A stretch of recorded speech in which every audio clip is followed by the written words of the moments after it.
Terkadang ada salah sangka dari suami. Bagaimana dengan suami yang cepat marah?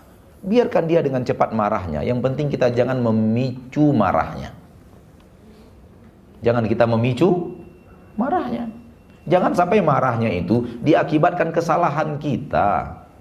Kecuali kalau kesalahan tanpa sadar. Tak sadar kita, tertidur kita, dia pulang marah, dia tidak disambut, itu bukan salah kita. Namanya juga tertidur manusiawi.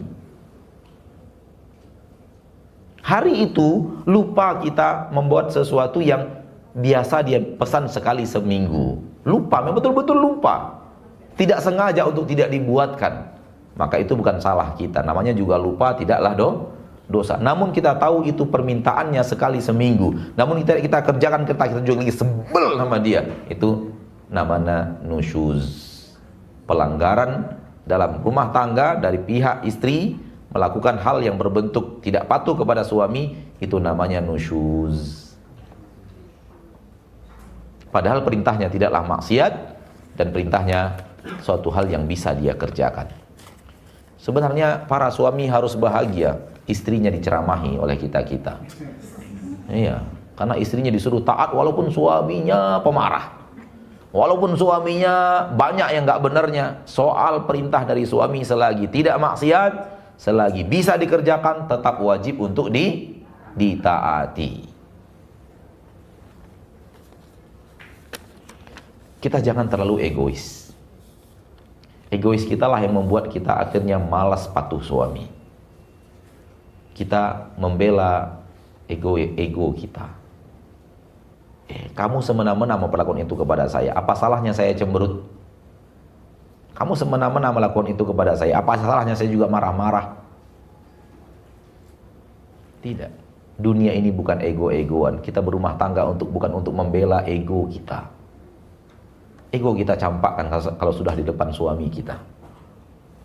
Ego kita campakkan kalau sudah di depan orang tua kita. Ego kita campakkan kalau sudah di depan syariat Allah Subhanahu wa ta'ala. Tak perlu.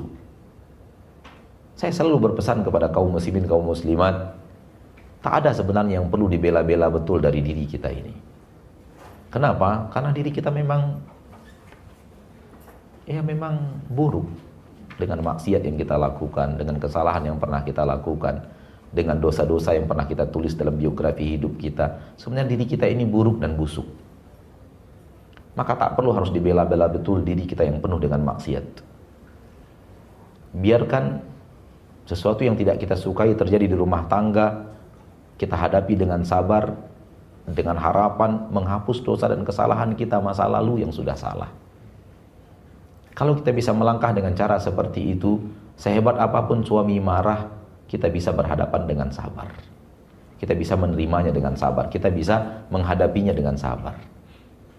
Ya mungkin marah-marahnya suami juga kita punya peran dulu dalam aksi dia menjadi orang yang suka pemarah. Mungkin sikap kita yang kurang benar, perilaku kita yang kurang benar, ketundukan dan kepatuhan kita yang belum jauh daripada standarisasi yang seharusnya terjadi, bisa membuat dia kurang lagi nyaman kepada kita, kurang lagi suka kepada kita, sudah mulai hilang cintanya kepada kita. Makanya dia marah-marah.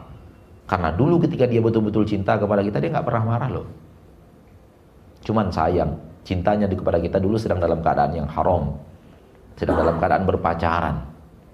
Akhirnya ketika sudah berumah tangga, dia merasa tidak ada lagi yang harus dia cintai karena itu istrinya, dan itu kesalahan besar seorang suami.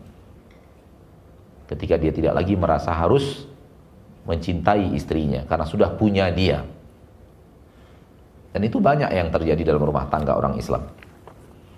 Sekali lagi saya katakan bahwa yang penting adalah jangan kita membela diri kita, membela ego kita, karena diri kita kotor, diri kita penuh dosa dan maksiat.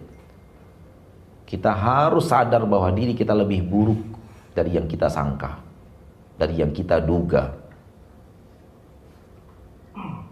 Yang kita harapkan adalah dunia yang sebentar ini, bagaimana kita bisa jalani sebaik mungkin. Hasil akhirnya Allah ridho kepada kita, Allah ampuni dosa kita, Allah tutup dari kita pintu neraka, dan Allah bukakan pintu surga. Itu yang kita harapkan.